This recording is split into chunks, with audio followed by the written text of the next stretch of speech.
ஏங்க ஒரு நீதிமன்ற ஆணையை நான் வந்து பின்பற்ற மாட்டேன் அப்படின்னு சொல்றது ஒரு திமிருத்தனமாகவோ இல்லை ஒரு பெருமையாகவோ எப்படி இருக்கும்? இது காட்டு மிராண்டித்தனமானது. கான்ஸ்டிடியூஷன்றது எதுக்கு இருக்கு? நான் சட்டத்தின் முறையாக நான் ஆட்சி நடத்துறேன் அப்படின்றது பெருமையா, நான் சட்டத்துக்கு மீறி நான் நடந்துக்கிறேன் அப்படின்றது பெருமையா? நாளைக்கு உன்னுடைய அமைச்சர் அவனாவது ஊழல் பண்ணுவான், அவனை நீ கைது செய்ய விட மாட்டேன்.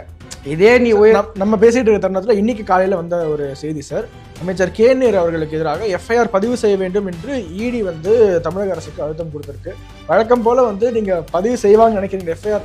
இப்ப நாளைக்கு வந்து கோர்ட் அந்த மேட்டர்ல வந்து எஃப்ஐஆர் ஃபைல் பண்ணுங்கன்னு சொல்லுது, நீ கேட்க மாட்டேன். இதெல்லாம் ஒரு பெருமையா? நான் திருடுவேன், ஆனா நான் வந்து காட்டு மிராண்டித்தனமா இருந்துப்பேன், சட்டத்தை மதிக்க மாட்டேன். நீதிபதிகளுக்கு உள்ளர்த்தம் கற்பிப்பது வந்து கண்டெம்ட் ஆஃப் கோர்ட் என்று வெளிப்படையாக தெரியும் போது இவங்க மேல நடவடிக்கை எடுக்க முடியாதா அப்படிங்கிற ஒரு கேள்வி வந்து வருது சார். இது ரொம்ப அருமையான ஒரு கேள்வி. இன்னைக்கு வந்து அவங்க தான் பண்ணணும். அச்சராஜா அவர்கள் வந்து ஒரு விநாயகர் சதுர்த்தி ஊர்வலம் விவகாரத்தில் ஒரு காவலரோடு அவர் வந்து விவாதம் பண்றாரு. அப்போ வந்து உங்களுக்கு தெரியும், அந்த ஹைகோர்ட்டாவது இந்த ஒரு வார்த்தையை பயன்படுத்துறாரு. ஆக்சுவலாக அது கண்டெம்ட் ஆஃப் கோர்ட் வராது. இப்போ உடனே எல்லாம் குதிப்பானுங்க. இந்த வல்லால மகாராஜோட ஒய்ஃப் தான் விஜயநகர பேரரசரெல்லாம் ஆரம்பிக்கிறாங்க, அவங்களும் மற்றவங்களும் சேர்ந்து. அதுலேருந்து வந்தவர் தான் கம்பண்ணராயர். கம்பண்ணராயர் தான் கொல்றாரு. எதிர்க்கு வல்லால மகாராஜாவை கொன்ற இஸ்லாமிய மன்னர்களை அவர் கொன்று பழி வாங்குறாரு. திருப்பரங்குன்றத்தை மீட்பதற்காக நடந்த முயற்சியில தான் சிக்கந்தர் கொல்லப்படுறாரு. சிக்கந்தர் ஏன் கொல்லப்படுறாரு? திருப்பரங்குன்றத்தை காப்பாற்றுறதுக்கு.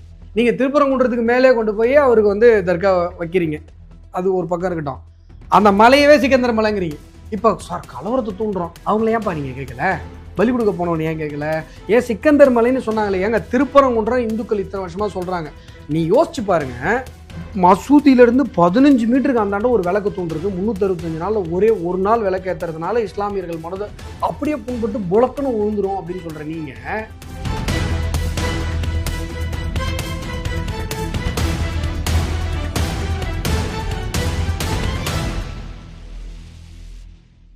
பேசு தமிழா பேசு நேயர்களுக்கு வணக்கம்.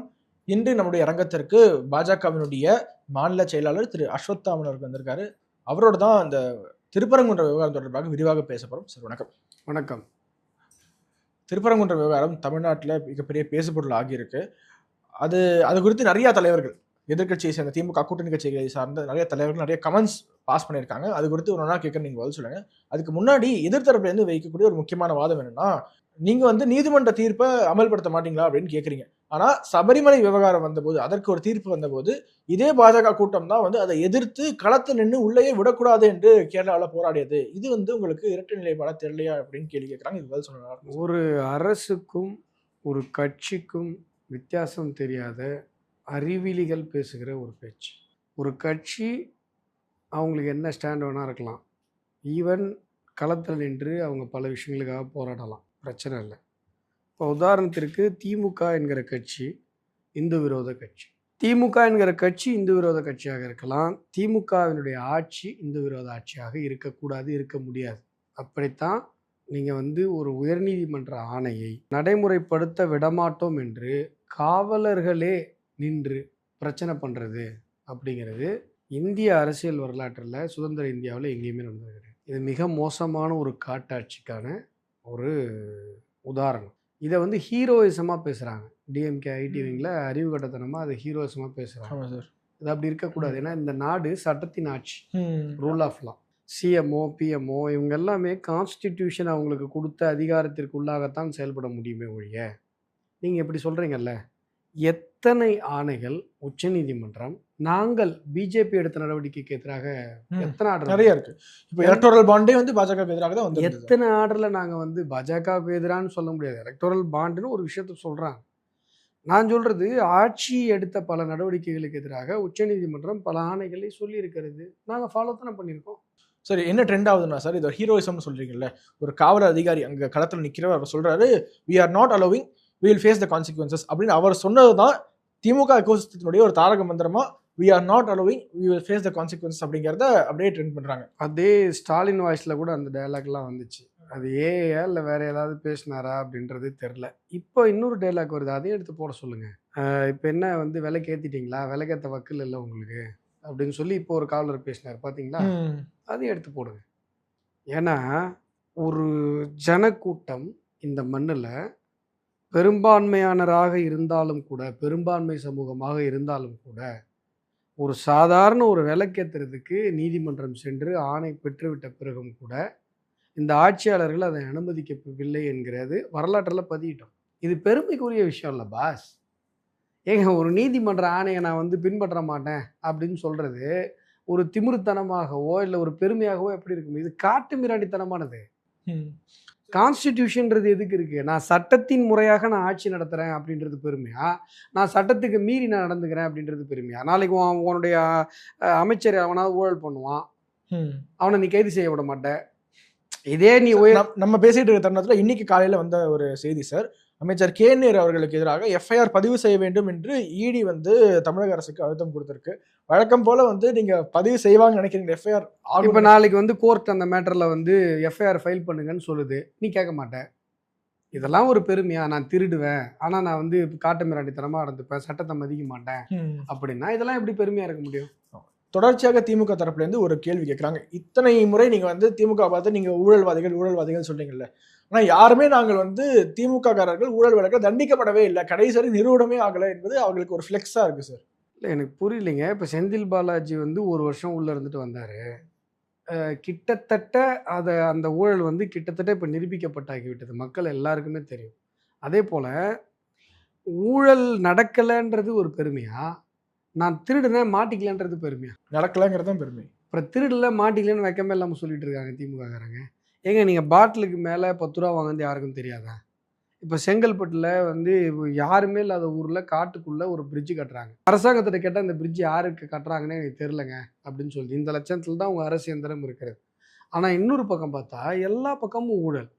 இப்போ நீங்கள் அந்த KN நேரு அவர்களுடைய ஊழலே பார்த்துக்கிட்டிங்கன்னா, ஒரு வேலைக்கு 30 லட்ச ரூபா 35 லட்ச ரூபா வாங்கியிருக்காங்கன்றதை தாண்டி, நான் இன்ஜினியரிங் படிச்சிருக்கேன், நான் வந்து அந்த எக்ஸாம் எழுத போகிறேன், நான் கஷ்டப்பட்டு டே நைட் படித்து அந்த எக்ஸாமை போய் நான் எழுதுறேன், எனக்கு அந்த வேலை கிடைக்கல, காசு இருக்கிறவன் 30 லட்ச ரூபா கொடுத்து அந்த வேலையை வாங்கிட்டு போயிடுறான். என்னுடைய லெஜிட்டிமேட் எக்ஸ்பெக்டேஷன் என்ன ஆகுது? ஒரு சாதாரண ஒரு நடுத்தர குடும்பம் ஒரு குழந்தையோட படிப்புக்கு குறைந்தபட்சம் வருஷத்துக்கு 1 லட்ச ரூபா செலவு பண்ணுறாங்க, அவங்களுடைய பள்ளி படிப்புக்காக மட்டுமே. 17 வருஷம் ஒரு இன்ஜினியரிங் முடிச்சுட்டு வரதுக்குள்ளே 17 லட்ச ரூபா ஏற்கனவே அந்த குடும்பம் கடன் வாங்கி செலவு பண்ணுது. இவனுக்கு அந்த படிப்புக்கு அந்த செலவு இல்லைன்னா அந்த குடும்பம் ஒரு வீடு கட்டியிருக்கும், வாழ்க்கை தரம் அடுத்த லெவலுக்கு போயிருக்கும். புரியுதுங்களா? அவ்வளோ தூரம் கஷ்டப்பட்டு பண்ணிவிட்டு ஒரு எக்ஸாம் அவன் வந்து மெரிட்டில் செலக்ட் ஆக முடியல, மறுபடியும் அவன் போய் 35 லட்ச ரூபா கொடுத்து லஞ்சம் கொடுத்து வேலை வாங்கணும் அப்படின்னு சொன்னான். இப்போ இதில் நீங்கள் அப்பட்டமாக மாட்டிக்கிட்டீங்க. இதில் நான் வந்து இல்லைங்க, நான் வந்து இந்த கேஸை ட்ராக் ஆன் பண்ணிடுறேன், இன்னும் ஒரு 20 வருஷத்துக்கு இழுத்தடிச்சு நான் தப்பிச்சிடுறேன் அப்படின்னு சொன்னால் அதில் என்ன பாஸ் பெருமை? இந்த இடத்துல ஒரு முக்கியமான கேள்வி, இது பாஜக ஆதரவாளர்கள் நிறைய கமெண்ட் செக்ஷன் நான் பார்க்க முடிஞ்சது, சமூக வலைதளங்கள் அவங்க எழுதுறது பார்க்க முடியுது. என்னதான் பாஜக மத்தியில் இருந்தாலுமே எந்த ஒரு ஊழல்வாதிகளே உள்ள தள்ள முடியல என்பது எனக்கு இதெல்லாம் நீங்கள் அதே மாதிரி 356 போடல. 356 போடல இல்லை, நான் என்ன கேட்குறேன், நீ ஓட்டெல்லாம் தூக்கிட்டு திமுக போட்டுருவேன், எல்லாம் பிஜேபி பண்ணணும்னா ஓட்டை பிஜேபிக்கு போடு. நான் என்ன சொல்கிறேன், மத்திய அரசு எல்லாம் பண்ணணும், நீங்கள் என்னப்பா பண்ணுவீங்க? இல்லைண்ணா நான் வந்து பிஜேபியில் தான் இருக்கேன், ஏன் 10 பேர் ஃபோன் பண்ணி கன்வின்ஸ் பண்ணு, திருப்பரங்குன்ற விஷயத்தை பற்றி ஒரு 10 பேருக்கு, ஒன்றும் இல்லைப்பா வீட்டில் இருங்க, வீட்டிலேருந்து ஒரு 10 பேருக்கு கன்வின்ஸ் பண்ணி விழிப்புணர்வு ஏற்படுத்துங்க. நான் எதுவும் செய்ய மாட்டேன், அவர் பிரதமர் வந்து செய்யணும். உங்களுக்கு தெரியுமா SR பொம்மை கேஸ் தெரியுமா? 356 தெரியுமா? 356 பயன்படுத்த மாட்டேங்கிறது பாரத பிரதமர் நரேந்திர மோடியுடைய பாலிசி டிசிஷன். ஒரு தடவை கூட பயன்படுத்த அவர் பயன்படுத்துறது கிடையாது. அவர் என்ன இந்திராவா? அவர் பயன்படுத்த மாட்டேங்கிறது அவருடைய கொள்கை முடிவு. 14 வருஷம் சிஎம்மா இருந்து வந்தவர் அவர். நீங்க நம்ம என்ன பண்ற போறோம் எல்லாம். அதோட இன்னொரு விஷயம், மத்திய அரசு வந்து உயர் அதிகாரியோ மாநில அரசு சபார்டினேட்டோ கிடையாது. இது ஒரு அரசு, அது ஒரு அரசு. இது ஒரு குவாசி ஃபெடரல் சிஸ்டம். ஆமா, குவாசி ஃபெடரல் சிஸ்டம். ஸோ இவங்களுக்குன்னு சில ஸ்டேட் லிஸ்ட்டுன்னு தனியாக ஒதுக்கியிருக்காங்க, அவங்களுக்கு சென்ட்ரல் லிஸ்ட்டுன்னு தனியாக இருக்குது, கன்கரண்ட் லிஸ்ட்டுன்னு இருக்குது. நாம் வந்து உடனே சார் நீங்கள் மத்திய அரசில் 356னா சார் என்ன சொல்கிறாங்கன்னா, நீங்கள் 356 பயன்படுத்தாத காரணம் பாஜகவும் திமுகவும் ரகசிய அண்டர்ஸ்டாண்டிங்கில் இருக்குங்கிற அளவுக்கு போகிறாங்க. இதெல்லாம் வந்து பைத்தியக்காரத்தனமான பேச்சு. நான் தான் சொல்கிறேனே, அவர் சிஎம்மாக இருந்து பிஎம் ஆனவர், குவாசி ஃபெடரல் சிஸ்டத்தை மதிக்கணும்னு நினைக்கிறவர் 356 எடுக்க மாட்டேங்கிறது அவருடைய பாலிசி டெசிஷன். இன்னைக்கு இல்லை, 2014 அப்போ இங்கே ஆட்சி திமுக கிடையாது, அவருடைய டெசிஷன் அது. எந்த ஸ்டேட்லேயும் எடுத்தது கிடையாது, அவர் பண்ண மாட்டார். புரியுதுங்களா? நான் சொல்கிறது சார், நீங்கள் வந்து ஊழல் வழக்கில் வந்து நீங்கள் வந்து யாரையும் அரெஸ்ட் பண்ணல. நான் என்ன சொல்கிறேன், இப்போ செந்தில் பாலாஜி கைதாகி உள்ளே போனார். நீங்கள் வந்து எந்த ஒரு நடவடிக்கை எடுத்தாலும் அதை வந்து பழிவாங்கும் நடவடிக்கை அப்படின்னு சொல்லி முட்டு கொடுக்கறதுக்கு இங்க ஊடகங்கள் லைனா வரிசை கட்டி நிக்குது. முதல்வர் வீடியோ போடுறாரு, முதல்வர் வந்து தொட்டுப்பார் சீண்டிப்பார். சீண்டிப்பாருன்னு சொல்லுவாரு. ஆனா சட்டக்கிட்டலாம் வேர்த்து சும்மா பயந்து போய் போடுவாரு. அது வேற விஷயம். இந்த விஷயங்கள்லாம் இருக்கு இல்லையா? இப்போ நான் என்ன சொல்றேன், இந்த இடியிலே பாருங்க. இன்னொன்னு, இவங்க எதுனாலும் சுப்ரீம் கோர்ட் போயிடுறாங்க. எந்த ஒரு ஊழல் வழக்கு, எந்த ஒரு வழக்கு, இன்னும் சொல்ல போனாங்க, இந்த கட்டட தொழிலாளிகளுடைய பெண் குழந்தை பாலியல் வன்புணர்வுக்கு ஆட்படுத்தப்பட்ட போது அவங்க வந்து அந்த கம்ப்ளைண்ட் கொடுத்த அப்பா அம்மாவை ஒரு காவல் ஆய்வாளர் சித்திரவதை பண்ணுறாங்க. அதில் சிபிஐ என்கொயரி போட சொல்லி சென்னை உயர்நீதிமன்றம் ஆணையிடுது.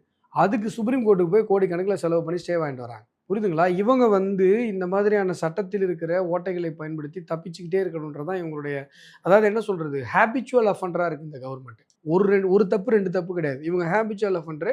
அதாவது புதுசாக நீங்கள் ஏதாவது தப்பு பண்ணீங்கன்னா அந்த தப்புலேருந்து எப்படி தப்பிக்கிறது உங்களுக்கு தெரியாமல் இருக்கலாம். நீங்கள் தொடர்ந்து ஹேபிச்சுவல் அஃபண்டர் குண்டாஸில் 10 தடவை உள்ளே போயிட்டு வந்துட்டீங்கன்னு வைங்களேன், உங்களுக்கு தெரியும்ல என்னென்ன கேஸ் எப்படி ஹேண்டில் பண்ணணுன்னு. இப்படித்தான் இந்த அரசாங்கம் நடந்து கொண்டிருக்கிறது. இப்போ கேள்வி, நாம் என்ன செய்ய போகிறோம்? மக்களாக நாம் என்ன செய்ய போகிறோம்? மத்திய அரசுக்கு உண்டான பணிகளை மிக சிறப்பாக செய்து கொண்டிருக்கிறது. மக்களாக நாம் என்ன செய்ய போகிறோம்? மக்கள்கிட்ட போய் ஒரு விழிப்புணர்வு ஏற்படுத்த போகிறோமா? நம்ம பார்க்குறவங்க கிட்ட ஓட்டுக்கு காசு வாங்காதீங்க, அப்படியே காசு வாங்கி தொலைஞ்சாலும் நீங்கள் நல்ல கட்சிக்கு ஓட்டு போடுங்கன்னு பேசுகிறோமா? அதை தானே நம்ம பண்ண முடியும். மக்கள் புரட்சியிலிருந்து தானே அரசியல் புரட்சி ஏற்படும். நேரடியாக அரசியல் புரட்சியிலிருந்து மக்கள் புரட்சி ஏற்படுமா என்ன? நீங்கள் இந்த நீதித்துறையை பற்றி பேசுனீங்க. சமீப சில காலங்களாக நான் நோட்டீஸ் பண்ணேன் சார், இந்த ஜி.ஆர். சுவாமிநாதன் அவர்கள் நீதியரசர் தீர்ப்பு கொடுத்ததுக்கு பிறகாக அவரை ரொம்ப தனிப்பட்ட முறையில் விமர்சனம் செய்கிறது என்பது எல்லை மீறி விலோத பெல்ட்லாம் போய் நான் நிறைய பதிவுகள் சேவ் பண்ணியே வச்சுருக்கேன். அதெல்லாம் பார்க்கும்போது நீதிபதிகளுக்கு உள்ளர்த்தம் கற்பிப்பது வந்து கண்டெம்ட் ஆஃப் கோர்ட் என்று வெளிப்படையாக தெரியும் போது இவங்க மேலே நடவடிக்கை எடுக்க முடியாதா அப்படிங்கிற ஒரு கேள்வி வந்து வருது சார். இது ரொம்ப அருமையான ஒரு கேள்வி. இன்றைக்கி வந்து டெய்லி பயணியருக்கு நான் ஒரு ஆர்டிக்கல் எழுதியிருக்கேன், நீங்கள் காலைல பார்த்துருப்பீங்க.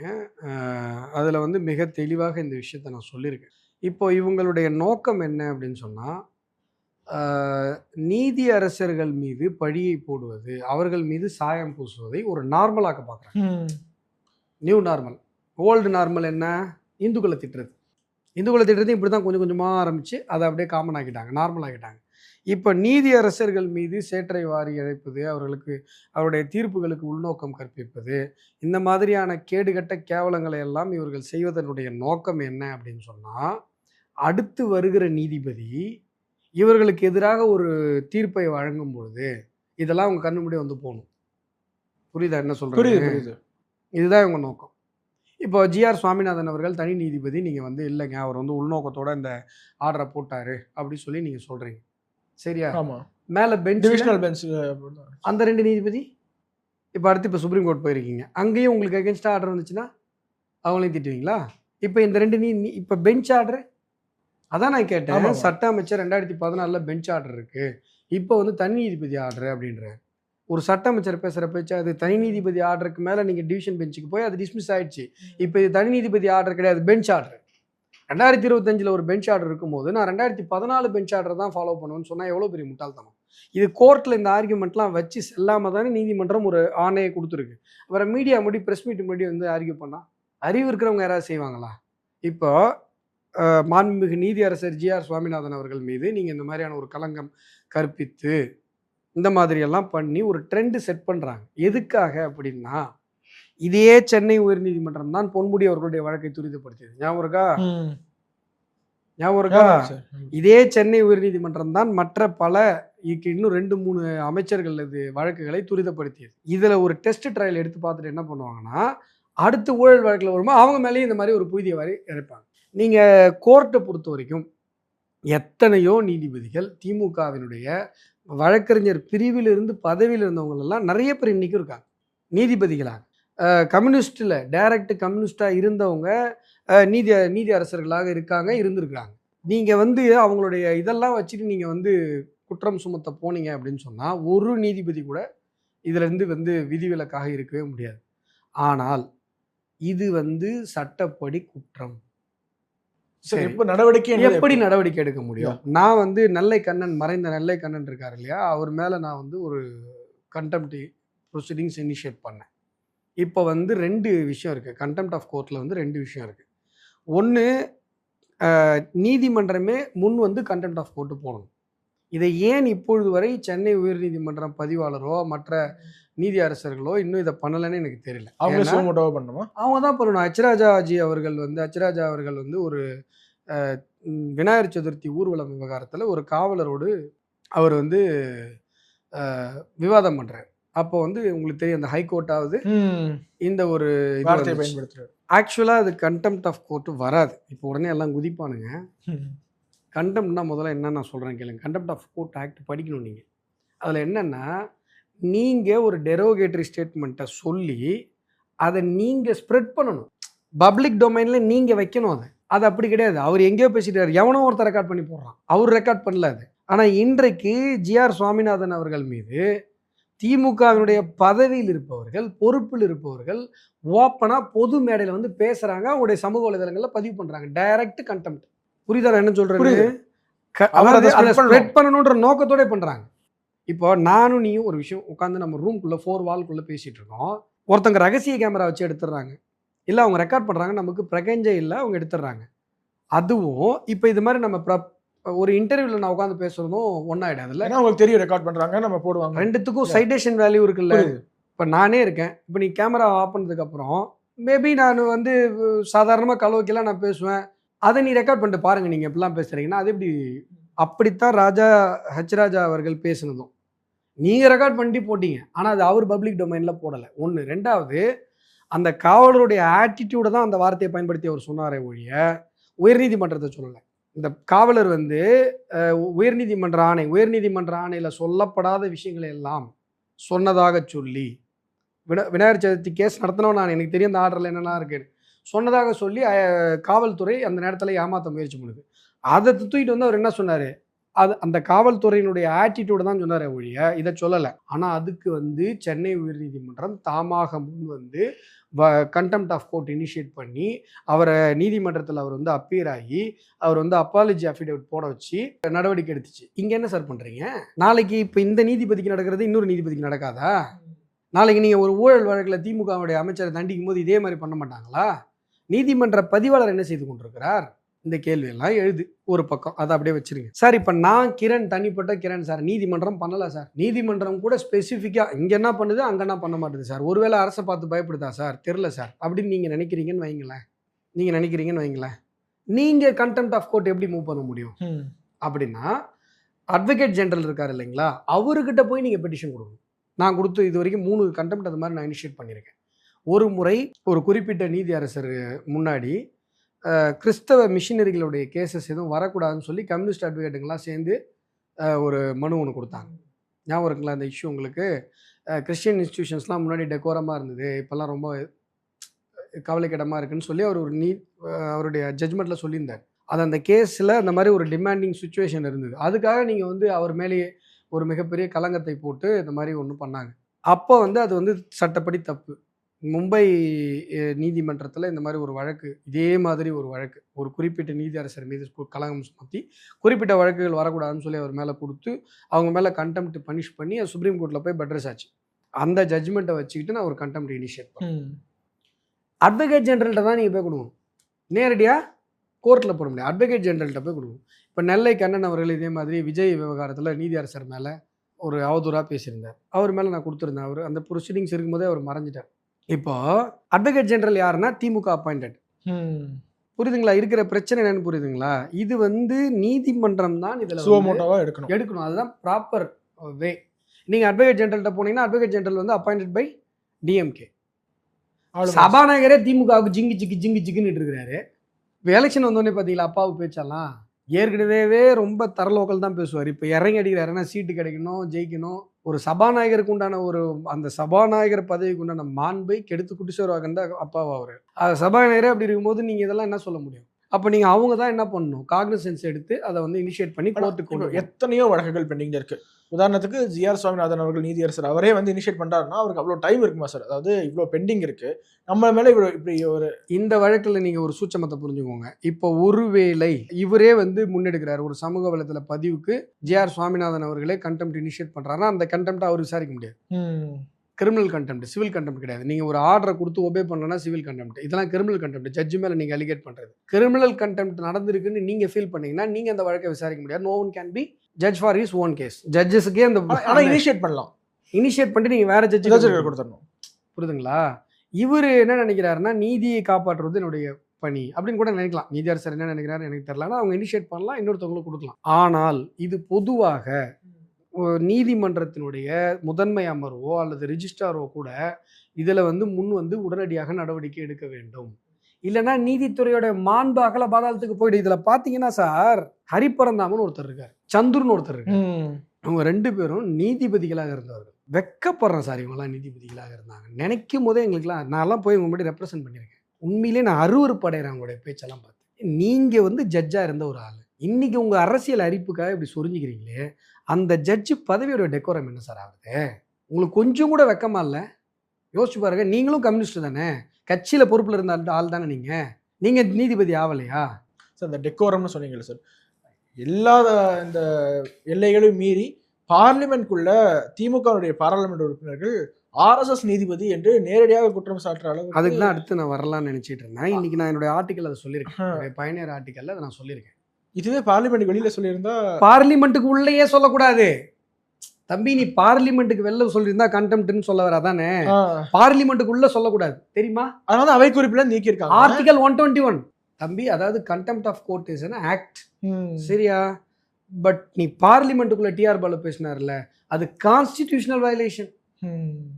கான்ஸ்டிடியூஷன் தான் இருக்கிறதுல உயர்ந்த சட்டம், சரிதானே?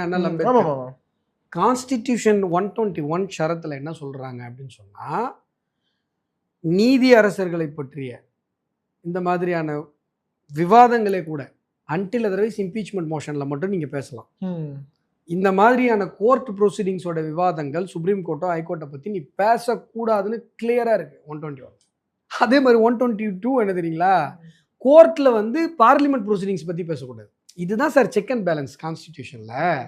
இவங்கெல்லாம் காட்டு மிராண்டிங்க. இத்தனை வருஷம் பார்லிமெண்டேரியனா இருந்து போட்டு டிஆர் பாலு தெரியாம பேசிருப்பாரு நான் நினைக்கல. ஏங்க நீங்க உள்ளர்த்தம் இருந்து, நான் என்ன கேட்குறேன், தெரிஞ்சே பேசுறீங்கன்னா நீங்களாம் என்னங்க மனுஷன்? நல்லா புரிஞ்சுக்கோக்கிறேன். நான் சட்டத்தை மீறுவேன் அப்படிங்கிறது பெருமையா எப்படி நீங்க பேசுறீங்க எனக்கு புரியல சார். அவருக்கு தெரியும் சார், ஆர்டிகல் 121 தெரியும், ஆனா அவர் பேசிட்டாரு. சட்டத்தை மீறினவனுக்கு இந்த சமூகத்துல தண்டனை, அவங்களுக்கு மரியாதை இல்லை. சட்டப்படியான ஒரு வாழ்க்கை வாழ்ந்தீங்கன்னா தான் உங்களுக்கு மரியாதை. ஒரு அரசே தப்பு பண்றீங்க, ஒரு அரசே கோர்ட் ஆர்டரை மீறுறீங்க, இதுல என்ன உங்களுக்கு பெருமை வேண்டி கிடக்குது? இப்போ நீங்க கோர்ட் ஆர்டர் இருக்கு, கோர்ட் ஆர்டர் இருக்கும்போது நீங்க என்ன பண்றீங்கன்னா, கமிஷனர் இல்லை நான் பண்ண மாட்டேன் அப்படின்னு சொல்றீங்க. கோர்ட் என்ன பண்ணலாம் தெரியுங்களா, கமிஷனருக்கு ஜெயில் தண்டனை கொடுக்கலாம். ஒரு 6 நாள் 7 நாள் கண்டெம்ட் ஆஃப் கோர்ட்ல கொடுக்கலாம். இப்பயும் ஓப்பன். சுப்ரீம் கோர்ட் ஆர்டருக்காக வெயிட்டிங் நினைக்கிறேன். சுப்ரீம் கோர்ட் ஆர்டர் இருந்தால் கண்டிப்பா இந்த பனிஷ்மெண்ட் கொடுப்பாங்க. பனிஷ்மெண்ட் கொடுத்தா யார் அரெஸ்ட் பண்ணணும்? தமிழ்நாடு போலீஸ் தானே மறுபடியும் அகைன் அரெஸ்ட் பண்ணணும். அப்போ நீங்கள் என்ன பண்ணுவீங்கன்னா, வேற ஒரு சென்ட்ரல் போலீஸை நீங்கள் அங்கே டெபியூட் பண்ணுவீங்க. இவ்வளவு ஒரு காம்ப்ளிகேஷன்ஸ் இல்லை, இவ்வளவு ஆக்வர்டாக போக வேணான்னு ஜுடிஷியரி நினைக்குது. பிகாஸ் இந்த ஒரு டெக்கோரமை மெயின்டைன் பண்ணணுன்னு ஸ்டேட் கவர்மெண்ட் நினைக்கணும்ல. நீங்கள் என்ன சார் பண்ணியிருக்கணும்? கோர்ட் ஆர்டர் 1ஆம் தேதி வந்துச்சு, 3ஆம் தேதி இந்த மாதிரி ஒரு இஷ்யூ வருது, நீங்கள் 3ஆம் தேதி விலைக்கு ஏற்றிட்டு அக்ரீட் பை ஆர்டர் அப்படின்னு சொன்னால் நீங்கள் அதுக்கப்புறம் சுப்ரீம் கோர்ட்டுக்கு போகிறது தானே கரெக்டு. சுப்ரீம் கோர்ட்டில் போயிட்டு நாங்கள் அடுத்த வருஷம் ஏற்ற மாட்டோம், இந்த மாதிரி பக்கத்தில் தர்கா இருக்குது, அதனால் அடுத்த வருஷம் ஏற்ற மாட்டோம் நான் கூட. அதுதான் ப்ரொசீடிங்ஸ், அப்படி தான் பண்ணணும். இது என்ன சார் பொழப்பு இது? நாளைக்கு உங்கள் ஊழல் வழக்கில் ஒரு நீதிபதி உங்களுடைய மந்திரி யாராவது தப்பு பண்ணுவாங்க, அந்த நீதிபதி கைது பண்ண சொல்லுறேன், அதெல்லாம் பண்ண முடியாது. நாங்களாம் யார் தெரியல, திராவிட மீடியல் எப்படிங்களா? என்னங்க இது உங்களுக்கு புரியுதா இது எவ்வளோ சீரியஸான விஷயம்னு? நீதியரசர்களுக்கு எதிராக, குறிப்பாக நீதியரசர் ஜி ஆர் சுவாமிநாதன் அவர்களுக்கு எதிராக பெரிய போராட்டம் சார். அந்த போராட்டத்தில் ஒரு 10 பேர் இருக்காங்க, கம்யூனிஸ்ட் கட்சிக்காரங்க எல்லாம் சேர்ந்து இம்பீச் ஜிஆர்எஸ் அப்படிங்கிற முழக்கத்தை வைக்கிறாங்க. இது தம்பி, நீ இந்த மாதிரிலாம் பேச, கம்யூனிஸ்ட்ல 10 பேர்லாம் இருக்கிறதுக்கு வாய்ப்பே கிடையாது. ஏதாவது பக்கத்துலேருந்து வேறு ஏதாவது அமைப்புலேருந்து ஆள் கூட்டு வந்துருப்பாங்க. கரெக்டாக சொல்லு. கட்சி ஆஃபீஸே எங்களுக்கு பக்கத்தில் தான் இருக்குது. நாங்களே சும்மா தான் இருக்குது இந்த பில்டிங்கு, எங்களுக்கு கார் பார்க்கிங்காவது கொடுங்க. வண்டி நிறைய இப்போ கமலாலயத்தில் வண்டி வருதுப்பா, வண்டி நிறுத்துறதுக்கு இடம் இல்லை. சரி, கம்யூனிஸ்ட் ஆஃபீஸ் சும்மா தான் இருக்குது, ஒரு காக்கா கூட இல்லை. சரி, காருக்கு பார்க்கிங்க்கு வாடகை கொடுங்க, அதுவும் விட மாட்டுறாங்க. அந்தாண்ட பக்கம் ஒரு கம்யூனிஸ்ட் ஆஃபீஸ் இருக்குது, அங்கே பார்த்தீங்கன்னா கம்யூனிஸ்ட் ஆஃபீஸே இல்லை, மல்டிநேஷனல் கம்பெனிக்கு பூரா வாடகை விட்டாங்க. இம்பீச் ஜிஆர்எஸ் நீங்கள் எப்படி சார் பார்க்குறீங்க? தாங்க நான் என்ன சொல்கிறேன், நீங்கள் இம்பீச்மெண்ட் கூட நீங்கள் மோஷன் கொண்டு வாங்க. நான் என்ன சொல்றேன், எதுவாக இருந்தாலும் சட்டத்தின்படி போங்க. சட்டத்தின்படி போங்க. அது என்னங்க டிஎம்கே ஐடிவிங்க வச்சு ஒரு நீதி அரசர் மேல வந்து களங்கம் கற்பிக்கிறீங்க? அசிங்கமாவே இல்லையா உங்களுக்கு? சட்டத்தை மீறுறதுல என்ன பெருமை? பொறுக்கி சட்டத்தை மீறுறான், கொலைகாரன் சட்டத்தை மீறுறான், புறம்போக்கு சட்டத்தை மீறுறான். நீங்க ஒரு அரசு பண்ணலாமா சார்? அதுல என்ன சார் பெருமை? உனக்கு சொல்றது விஷயம் புரியுதா? இன்னொன்னு கேட்டுறேன் சார், இதே மாதிரி திமுக எக்கோ சிஸ்டம் டேரக்டா திமுக கட்சிக்காரங்க போட்டு நான் பார்க்கல, அவங்களோட எக்கோ சிஸ்டம் இந்த இன்டெலெக்சுவல் விங்னு சொல்லுவாங்களா, அவங்களாம் என்னத்துல போட்டுட்டு இருக்காங்க. இதே மாதிரிதான் அயோத்தியில வந்து ஆரம்பிச்சாங்க, கடைசியில கலவரமா முடிஞ்சிருச்சு. அயோத்தியில நாங்க வந்து ராமர் நீ நேரடியா கலவர சங்கின்னு போடுறாங்கப்பா. கலவர் சங்கிகள் வந்து கலவரத்தை, அதனாலதான் நாங்க அமல்படுத்தி விட்டால் இதை ஒரு அயோத்தியாக மாற்றி விடுவார்கள் என்பதுதான் அவங்க. நான் என்ன கேட்கிறேன், இங்க வந்து கலவரத்தை தூண்டுவதை நாங்கள் விரும்பவில்லை அப்படின்னு ஒருத்தன் சொல்றான்னு வைங்க. உண்மையிலேயே அவன் வந்து நேர்மையானவனாக இருந்தால், உண்மையிலேயே அவன் மனிதனாக இருந்தால், அவன் மனுஷ பொறுப்பு இருந்தா, அவன் சாப்பிட்றது சாப்பாடா இருந்தா, அவன் எதுக்கு கோவப்பட்டிருக்கணும்? திருப்பரங்குன்றம் என்கிற வரலாற்று சிறப்புமிக்க அந்த மலையை சிக்கந்தர் மலை என்று அறிவித்து நாங்கள் போராட்டம் நடத்தினோம்னு ஒருத்தவங்க பண்ணாங்கல்ல, அதுக்கு தானே நீங்க ஏன்பா கலவரத்தை தூண்டுறீங்க? ஆயிரம் வருஷமா திருப்பரங்குன்றம் முருகருடைய மலை. முருகர் என்பது தமிழருடைய முதல் கடவுள், அவருக்கான முதல் படை வீடு அது. திருப்பரங்குன்றம்னு இந்துக்கள் கும்பிட்டு இருக்காங்க. நீங்க அது மேல மசூதி இல்லை தம்பி, தர்கா. மசூதிக்கும் தர்காவுக்கும் நான் வித்தியாசம் சொல்றேன், ஏற்கனவே சொல்லியிருக்கேன் உன்ட்ட, வச்சிருக்கீங்க. அதையும் அவங்க வந்து ஒன்றும் இது பண்ணிக்கல. இப்போ நீங்கள் போய் நான் சிக்கந்தர் மலைன்னு சொல்லுவேன்னு சொன்னால் இது தப்பா இல்லையான்னு நீ கேட்டிருக்கணும். அவனை பார்த்து நீ கேட்கல. பலியிடுதல் நடைமுறையே இல்லாத இஸ்லாம் மார்க்கத்தில் இஸ்லாமில் பலி கொடுத்து நீ பார்த்துருக்கியா? இது எவனாவது கேட்டான் நான் தமிழ்நாட்டில்? ஆடு மாடை விட்டுன்னு போய் நாங்கள் சிக்கந்தர் தர்காவில் பலி கொடுக்குறோன்னு கிளம்புனானுங்கல்ல, பெரிய மூஞ்ச என்னமோ அறிவாளி மாதிரி வச்சுன்னு சில பேர் பேசுகிறானுங்க. எனக்குலாம் நேரில் மாட்டினானா என்ன பண்ணுன்னு தெரில எனக்கு. ஏயா முதல்ல பலியிடுதல் நடைமுறை இஸ்லாத்தில் இருக்கா? பலியிடுதல் என்பதே இந்துக்களுக்கு சொந்தமானது. இஸ்லாத்தில் பலியிடுதல் ஒரு நம்பிக்கையே கிடையாது. எங்கே விலங்குகளை பலி கொடுத்தாலும் அந்த இஸ்லாமிய மந்திரங்கள் சொல்லி அந்த கழுத்தை அறுத்து ரத்தத்தெல்லாம் வெளில போட்டு ஹலால் முறையில் கொள்வது தான் இஸ்லாத்துடைய நம்பிக்கையை ஒழிய சாமிகிட்ட வேண்டிக்கிட்டு பலி கொடுக்குறதுன்னு கிடையாது அவங்களுக்கு. கரெக்டா? இப்போ நீங்கள் உங்கள் குடும்பத்தில் நீங்கள் மொட்டை போட்டு பலி கொடுத்துருப்பீங்க, நான் பலி கொடுத்துருப்பேன். இஸ்லாத்தில் என்ன பண்ணியிருக்காங்க? அந்த மாதிரி ஒரு இஸ்லாமிய சகோதரனையாவது காட்டு. அப்போ ராஜபாளையத்துலேருந்து ஒரு குரூப்பு கிளம்பி வருது, நாங்கள் போய் அங்கே சிக்கந்தர் மலை மேலே போய் நாங்கள் வந்து தர்காவில் போய் பலி கொடுக்க போகிறோம். எதுக்கு? உனக்கு அந்த மாதிரி ஒரு பழக்கமே இல்லை, ஒரு நடைமுறையே இல்லை. நான் மலை மேலே ஏறி போய் ஆடு மாடு வெட்ட போகிறேன்னா எதுக்கு வெட்ட போகிறேன்? எதுக்கு வெட்ட போகிறேன்னா அந்த நம்பிக்கையே சிதைக்கணும். பாரு, முருகர் ஒன்றும் பண்ணல பாரு, உடனே தூக்கிட்டு வந்துட்டானுங்க. முருகர் வந்து குறிஞ்சி நில கடவுள் தானே. அது என்னன்னா திருமுருகாற்று பசங்களா இங்க வந்து இவ்வளவு ஆராய்ச்சி பண்றல்ல, நீ பெரிய அறிவு அப்படியே ஒழுகுது. இது யார் சொல்றாங்கன்னு நான் கேட்கிறேன், எவன் வேணா சொல்லிட்டோம்.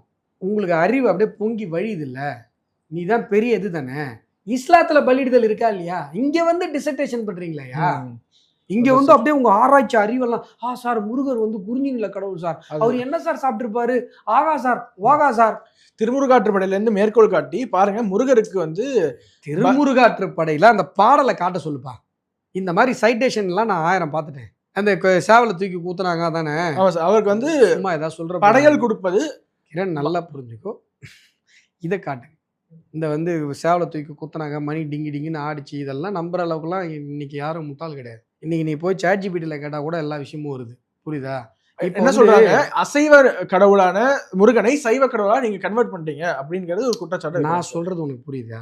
இந்த இந்த அறிவுக்கு ஒவ்வாத இந்த வாதத்தெல்லாம் விட்டுரு. நீ வந்து சைட்டேஷன் காட்டு. சேவலை கொண்டு போய் வேலைல குத்துனாங்க, சேவல் தட தட தடன்னு ஆடிச்சு, அதுல அப்படியே மணி டிங்கி டிங்கி டிங்கி டிங்கின்னு ஆடிச்சுங்கிறல்ல, அந்த பாட்டை காட்டு. திருமுருகாற்றுப்படையில இந்த பாட்டு, அறிஞர் பொருள் காட்டு. அப்புறமா அதை பத்தி டிஸ்கஸ் பண்ணலாம்.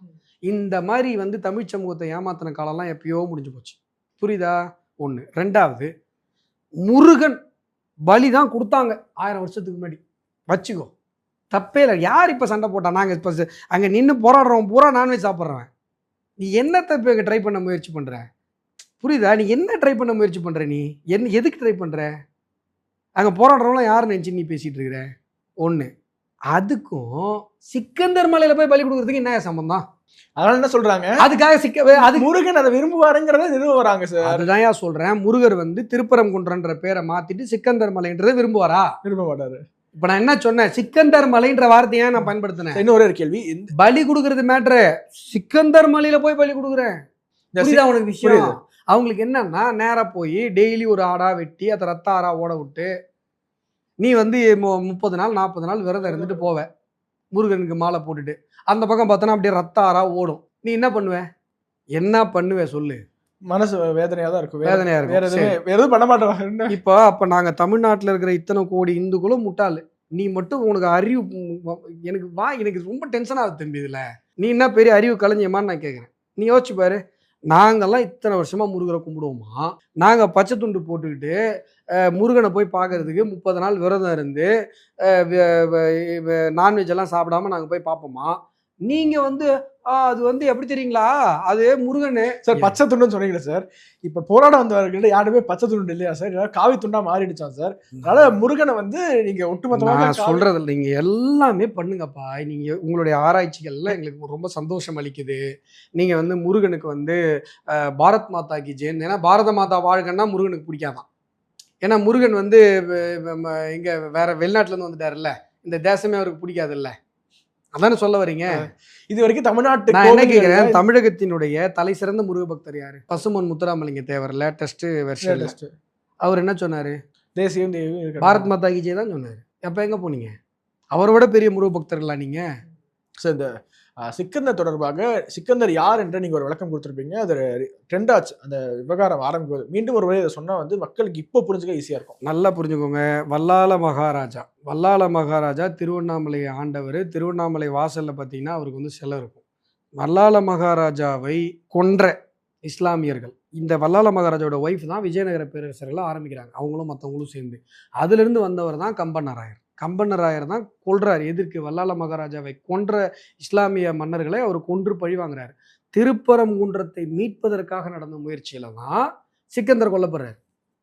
சிக்கந்தர் ஏன் கொல்லப்படுறாரு? திருப்பரங்குன்றத்தை காப்பாத்துறதுக்கு. நீங்க திருப்பரங்குன்றத்துக்கு மேலே கொண்டு போய் அவருக்கு வந்து தர்கா வைக்கிறீங்க. அது ஒரு பக்கம் இருக்கட்டும். அந்த மலையவே சிக்கந்தர் மலைங்கிறீங்க. இப்போ சார் கலவரத்தை தூண்டுறோம், அவங்கள ஏன்பா நீங்க கேட்கல? பலி கொடுக்க போனவனு ஏன் கேட்கல? ஏன் சிக்கந்தர் மலைன்னு சொன்னாங்களே, ஏங்க திருப்பரங்குன்றம் இந்துக்கள் இத்தனை வருஷமா சொல்றாங்க.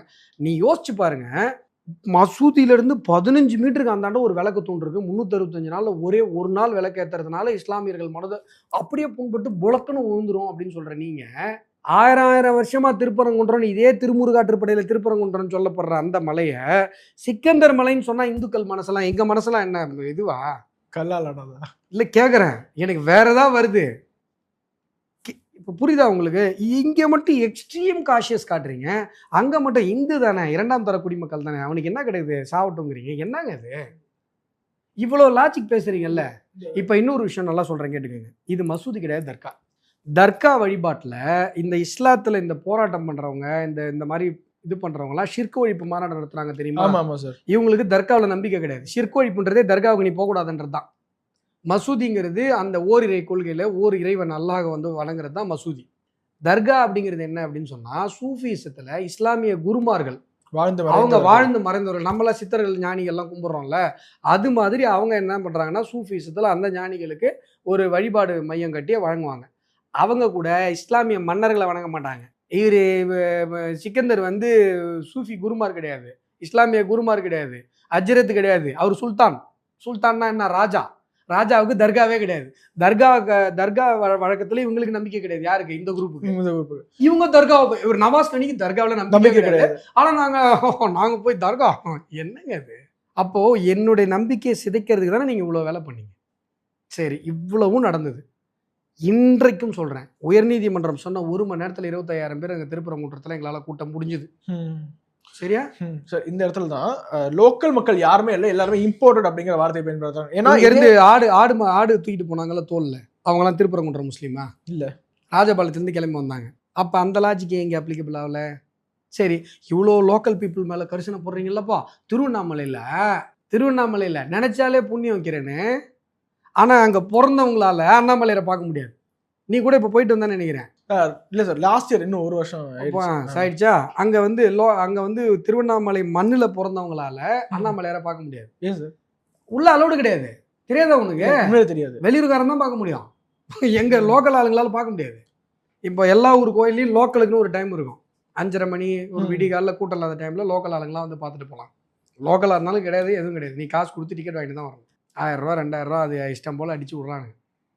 என்ன நியாயம்? இப்போ திருப்பரங்குன்றத்தில் லோக்கலை கேளுங்க, ஏன் திருவண்ணாமலையில் வந்து லோக்கலை கேளுங்களேன். அங்கே இருக்கிற குறைகள்லாம் என்னங்க அப்படின்னு சொல்லிட்டு. என்னங்க நேரத்துக்கு ஒரு பேச்செல்லாம் பேசக்கூடாது. நீங்கள் வந்து ராமேஸ்வரமாக இருக்கட்டும், ஸ்ரீரங்கமாக இருக்கட்டும், மயிலாப்பூரில் இருக்கிற கபாலீஸ்வரர் கோயிலாக இருக்கட்டும், இவங்க எல்லாமே உலகத்துக்கே சொந்தமானவங்க. மயிலாப்பூர்காரங்க வந்து இது கபாலீஸ்வரர் எங்களுக்கு தான் சொந்தம்னு சொல்ல முடியாது. ஸ்ரீரங்கத்தை சொல்ல முடியாது. சொல்ல முடியாதுப்பா. இது என்னப்பா லாஜிக் இது? 1 2வது லோக்கல் இந்துஸ் நீங்கள் எப்போ கேட்டீங்க? புதிய தலைமுறையில் 2 வீடியோ எடுத்து போட்டால் அந்த 2 பேர் தான் லோக்கலா? எங்களுக்கு தெரியாதா நீங்கள் எப்படிலாம் புட்டப் பண்ணுவீங்க? ஏன்னா நாங்கள் காட்டவா லோக்கலில் 1000 பேரை? 1. 2வது உயர்நீதிமன்றம் அந்த போராட்டத்துக்கு நாங்கள் முன்னாடி பண்ண போராட்டத்தில் உயர்நீதிமன்றம் கொடுத்த டைம் 1 மணி நேரம். 25,000 பேர் கூட்டினாங்க. ஆமா. லோக்கல் பீப்புள் இல்லாமல் எப்படி அவ்வளோ பெரிய கூட்டம் வரும்? ஒரே- செவ்வாய் கிரகத்துலேருந்து வந்து இறங்குனாங்களா? இத்தனைக்கும் அந்த திருப்பரங்குன்றம் நோக்கி வரக்கூடிய அனைத்து அனைத்து சாலைகளையும் மூடப்பட்டது. மூடப்பட்டது. மூளைப்பட்டு எல்லாம் திரும்பி போயிட்டாங்க. உயர்நீதிமன்றம் டைம் கொடுத்து 1 மணி நேரத்தில் நடத்திக்கோங்கன்னு சொல்லும்போது 25,000 பேர் கூடுறாங்க. அப்போ அவங்களாம் யார்? மதுரைக்காரன்ல திருப்பரங்குன்றங்காரன்லாம் எல்லாம் மலேசியாலேருந்து வந்தானா? என்னங்க இது லாஜிக்கு? 1. 2வது இதே கேள்வி ஏன்ப்பா அங்கே கேட்க மாட்டேறீங்க? நான் சொல்கிறது இது எல்லா கேள்வி இங்கே கேட்குறீங்கல்ல, இது சர்வே கல்லுன்றானுங்கப்பா. நான் என்ன கேட்குறேன்? விளக்கத்தூணே இல்லையா? அது விளக்கு தூண் இல்லை அப்படின்னு நீ சொல்கிற ஒன்றை பொறுத்த வரைக்கும் சிவலிங்கம் சிவலிங்கமா? இல்லை. இல்ல. முருகர் சிலை சிலையா? இல்ல. அது வெறும் சிலை. நீ எதுக்குடா பேசுகிற? உனக்கு எங்கே உன்னுடைய பிஸ்னஸ் என்ன இங்கே? அது விளக்கு தூணா விளக்கு தூண் இல்லையான்னு விளக்கேத்துற எங்களுக்கு தான் தெரியும். உனக்கு எப்படி தெரியும்? புரியுதா உங்களுக்கு? இதுதான் தப்புங்கிறது. இதுக்கு தான் ஃபண்டமெண்டல் ரைட்டு கொடுத்துருக்காங்க. ஏன் வந்து வழிபாட்டு உரிமையை ஃபண்டமெண்டல் ரைட்டாக கொடுக்கணும்? அண்ணல் அம்பேத்கர் கான்ஸ்டியூஷனில் எதுக்கு ஃபண்டமெண்டல் ரைட்டாக கொடுக்கணும்? இந்த மாதிரி சேட்டையெல்லாம் பண்ணுவாங்கன்றதுக்கு தான் ஃபண்டமெண்டல் ரைட்டாக கொடுக்கணும். புரியுதுங்களா? இப்போது இது வந்து கலவரத்தை நீங்கள் தூண்டுறீங்க. இதுக்கு தான் ரொம்ப நேரமாக பதில் சொல்ல ட்ரை பண்ணிட்டு இருக்கேன். இப்போ ஒருவேளை கலவரமாக இதை மாற்ற வேண்டும் என்று நாங்கள் நினைத்திருந்தால் 1 மணி நேரத்தில் 25,000 பேரை கூட்ட முடியுது. முருக பக்தர்கள் மாநாடு இந்த திருப்பரங்குன்றம் தாண்டினதுக்கப்புறம் முருக பக்தர்கள் மாநாடு 5 லட்சம் பேர் கலந்துக்கிட்டாங்க. தமிழ்நாட்டில் அப்படி ஒரு கூட்டத்தை சமீபத்தில் எந்த அரசியல் கட்சியும் கூட்டது கிடையாது. இன்றைக்கு கூட்டம் கூடுகிற கட்சி, கூட்டம் கூடுகிற அமைப்பு எங்களுடைய சித்தாந்தம். இவ்வளவு பெரிய கூட்டத்தையும் வைத்துக்கொண்டு முறையாக நீதிமன்ற ஆணையை பெற்று, நீதிமன்ற ஆணையை நாங்கள் நடைமுறைப்படுத்த மாட்டோம் நீ திமிர்த்தனமாக காவலர்கள் பேசியும் கூட இன்று வரை அமைதியான முறையில் அறவழியில் நாங்கள் போராடிட்டு இருக்கோம். ஆம்பூர் கலவரம் ஞாபகம் இருக்கா? ஆம்பூரில் இஸ்லாமியர்கள் சின்ன கூட்டம் தான், ஒன்றும் பெரிய கூட்டம் கிடையாது. காவலர்கள் மேலே அவ்வளோ பெரிய தாக்குதல், மிகப்பெரிய கலவரம். கலவரம் பண்ணவங்களெல்லாம் நீங்கள் கலவரம் சொல்லலாம். நான் இப்பயும் எல்லா இஸ்லாமியர்களையும் சொல்லலை. ஆம்பூர் கலவரம் நடந்துதான் நடக்கலையா? இங்கே தமிழகத்தில் நாங்கள் என்ன பண்ணியிருக்கோம் இது வரைக்கும்? நீங்கள் வேலூரில் ஜலகண்டேஸ்வரர் மீட்பையும் அறவழியில் தான் நாங்கள் பண்ணோம். விவேகானந்தர் பாறை அறவழியில் தான் பண்ணோம். இதையும் அறவழியில் தான் பண்ணிட்டு இருக்கோம். நாங்கள் ஏன் சட்டத்தின் வழியில் போகணும்? ஏன் கோர்ட்டில் போய் சட்டத்தின் வழியில போலான்னு அறவழியில் தானே இது வரைக்கும் நாங்கள் போராடி. நான் என்ன சொல்கிறேன், தப்பே பண்ணாதவனை பார்த்து தம்பி இவன் எவ்வளோ பெரிய அக்யூஸ்ட் தெரியுமாங்கிறீங்க. அந்த பக்கம் கலவரத்தை தூண்டுறதுக்கு இப்போ கடுமையான முயற்சிகள்லாம் பண்ணுறவங்கலாம் பார்த்துட்டு அப்படி காது மூக்கு எல்லாத்தையும் திருப்பிக்கிறீங்க. நான் கேட்குறது எங்க இது ஹிஸ்ட்ரி எடுத்து பாருங்கள். நாங்கள் என்னங்க பண்ணியிருக்கோம் இது வரைக்கும்? எத்தனையோ சக்ஸஸ் தமிழகத்தில் நடந்திருக்கு. நீங்கள் அயோத்திக்கு போகிறீங்க, வேலூரில் ஜலகண்டேஸ்வரர் கோவில் வேலூர் கோட்டைக்குள்ளே மாட்டிச்சு. நாங்கள் தான் போராடி மீட்டோம் அயோத்திக்கெல்லாம் முன்னாடி. புரியுதா? விவேகானந்தர் பாறையை வந்து ஆக்கிரமிக்க பார்த்தாங்க கிறிஸ்தவ மிஷினரிகள். விவேகானந்தர் பாறையாக மீட்டு கொண்டு வந்துருக்கோம். இதில் எங்கேயாவது கலவரம் நடந்ததா? நியாயமான அறவழியில் சத்தியாகிரக வழியில் தானே நாங்கள் போராடி இருக்கோம். எங்களை ஏன் இப்படி ஒரு குற்றம் சுமத்துவதற்கான முகாந்திரம் எங்கேருந்து வந்ததுன்னு கேட்குறேன். புரியுதா? 1. 2வது இந்த லாஜிக் இருக்குல்ல, இதை வந்து இனிமேல் பேசாதீங்க. அதாவது பாஜகவோ இந்துத்துவவாதிகளோ ஒரு சிறு கூட்டம் போலவும் தமிழக மக்கள் எல்லாம் அவர்களை ஏற்றுக்கொள்ளவில்லை அப்படிங்கிற மாதிரியும் இந்த ஒரு நரேட்டிவ் செட் பண்ணாதீங்க. இன்றைக்கு தமிழகத்தினுடைய மிகப்பெரிய கட்சி பிஜேபி. ஏன்னா 5 லட்சம் பேரை வந்து கூட்ட முடிகிற ஒரு தத்துவம் எங்கள் பின்னால் இருக்கிறது. நீ திமுகவில் கூட்டி காட்ட ஆளுங்கட்சி தானே இருக்கிற. முருக பக்தர்கள் மாநாடு மாதிரி ஒரு மாநாடு நடத்தி கேட்டு பார்ப்போம்.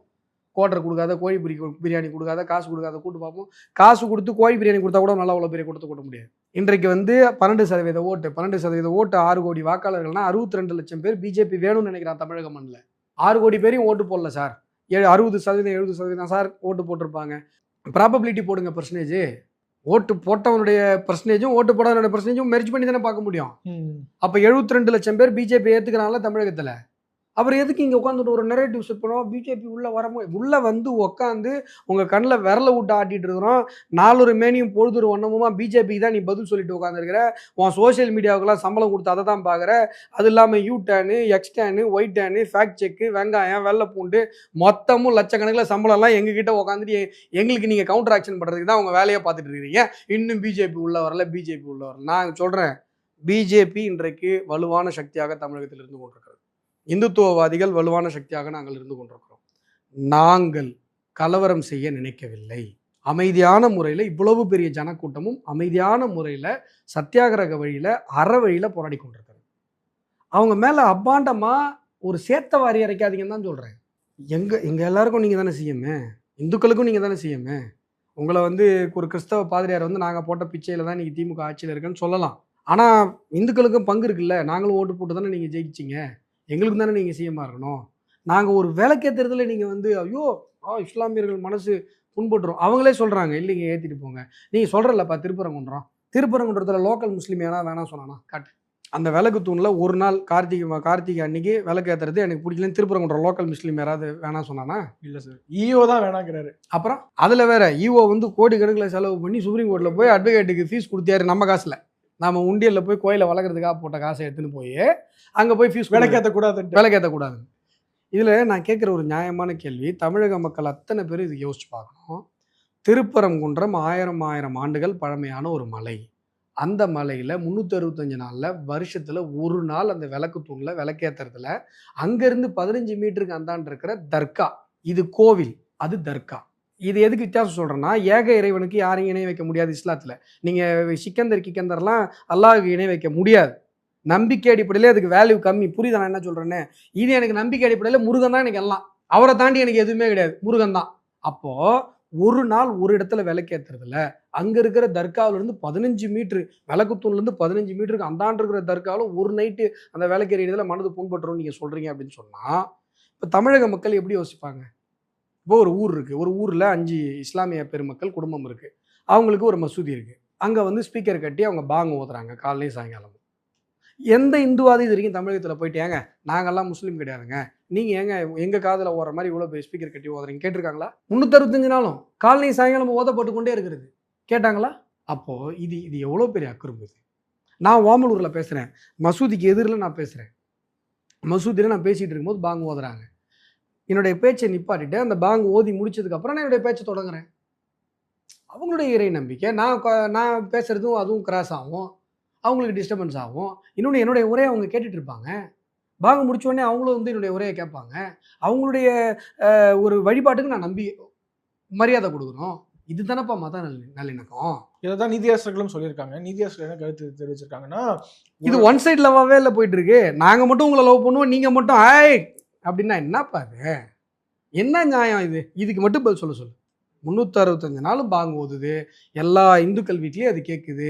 இந்துக்கள் இதை ஒரு பிரச்சனையாக கூட நினச்சது இல்லைங்க. நாங்கள் இது வரைக்கும் ஒரு நாள் இதை பற்றி நினச்சது கிடையாது. இதே மத நல்லிணக்கத்தை 100% இல்லை 2% அந்த பக்கம் இஸ்லாமிய சகோதரர்களும் காட்டினா தானே அதுக்கு பேர் மத நல்லிணக்கம். இதை தானே ஒரு அரசு ஊக்குவிக்கணும், ஒரு மாநில அரசு. அதை விட்டுட்டு இவங்களே சண்டையை தூண்டி விடுறது, இவங்களே கலவரத்தை தூண்டி விடுறது. உலக தமிழ் சொந்தங்களுக்கு வணக்கம். நான் ராஜவேல் நாகராஜன். பேசு தமிழா பேசு வலையொலியுடைய வளர்ச்சிக்கு நீங்களும் உறுதுணையாக இருக்கணும்னு நினச்சிங்கன்னா இந்த வீடியோடைய டிஸ்கிரிப்ஷனில் இருக்கக்கூடிய ரேசர் பே லிங்கை கிளிக் பண்ணுங்கள். அந்த லிங்க்கில் போயிட்டு உங்களுக்கு விருப்பமான தொகையை பேசு தமிழா பேசுவனுடைய வளர்ச்சிக்கு உங்களுடைய பங்களிப்பாக நீங்கள் கொடுக்கலாம். நன்றி, வணக்கம். பேசு தமிழா பேசு சேனலுக்கு ஆதரவு தந்து கொண்டிருக்கக்கூடிய பார்வையாளர்களுக்கு வணக்கம். அரசியல் ஆன்மீகம்னு மட்டும் இல்லாம இப்போ ஹெல்த்லயும் நம்ம வந்தாச்சு. ஹெல்த் சம்பந்தமான பிரச்சனைகளுக்கும் ஹெல்த் டிப்ஸுக்கும் ஹெல்த் கேருக்கும் இல்ல ஹெல்த் பத்தி ஏதாவது தெரிஞ்சுக்கணும் அப்படின்னு நினைச்சீங்கன்னா ஹெல்த் குரு சேனல் கண்டிப்பா உங்களுக்கு யூஸ்ஃபுல்லா இருக்கும். பேசு தமிழா பேசு சேனலுக்கு கொடுக்கக்கூடிய இதே சப்போர்ட்டை ஹெல்த் குரு யூடியூப் சேனலுக்கும் கொடுத்து அந்த சேனலை சப்ஸ்கிரைப் பண்ணி உங்க நண்பர்களுக்கு ஷேர் பண்ணும்படி கேட்டுக்கிறோம். நம்ம ஹெல்த் குரு சேனலோட லிங்கை டிஸ்கிரிப்ஷன்ல தரோம், மறக்காம செக் பண்ணி பாருங்க.